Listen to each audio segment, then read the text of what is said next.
Nearly 20 Kenyan police officers serving in Haiti as part of the UN-backed anti-gang mission have resigned in recent months due to severe delays in salary payments and poor working conditions. According to three officers who spoke to Reuters on the condition of anonymity, the officers stated that they had submitted resignation letters over the past 2 months, but despite their efforts, they had not received any response from the mission leadership. As a result, they continue to serve, though under increasingly difficult circumstances. The officers involved in the resignations mentioned that their requests had initially been made verbally but were told to put their resignations in writing, following which several officers did so. The Multinational Security Support (MSS) mission in Haiti, led by senior Kenyan officers, quickly refuted the allegations, insisting that all officers had been paid their salaries, including monthly allowances, and no resignations had been tendered.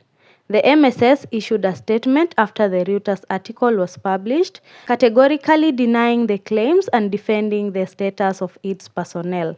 However, the three officers who spoke to Reuters maintained that they were last paid in September, with no subsequent payments received despite ongoing service in one of the most challenging environments. Kenya deployed about 400 officers to lead the MSS in June, aiming to support the fight against violent gangs that have plagued Haiti for years. The MSS mission is part of a broader international effort to stabilize the country, but it has faced significant challenges from the outset. These challenges include funding shortages, staffing issues, and lack of sufficient equipment. The mission was initially intended to consist of around 2,500 personnel from about 10 countries, but only a small number of officers from other countries have arrived. This shortfall had further strained the Kenyan officers who were promised additional support, which has not materialized. Despite pledges from Kenyan President William Reuter to send another 600 officers in October, these reinforcements never arrived, compounding the already dire situation. The officers also cited the deteriorating security situation in Haiti as a major stressor. Gang violence has escalated dramatically over the past 2 years, claiming thousands of lives, and the violence has now reached areas in the capital, Port-au-Prince, that were previously unaffected. The officers described harrowing scenes, with some even witnessing horrific acts, such as dogs feasting on human remains on the streets. In addition to the psychological toll, the Kenyan officers have faced a severe shortage of ammunition, leaving them ill-equipped to defend themselves and counter gang attacks. This lack of resources has left them feeling vulnerable and demoralized. Morale within the mission has been a persistent issue since its inception.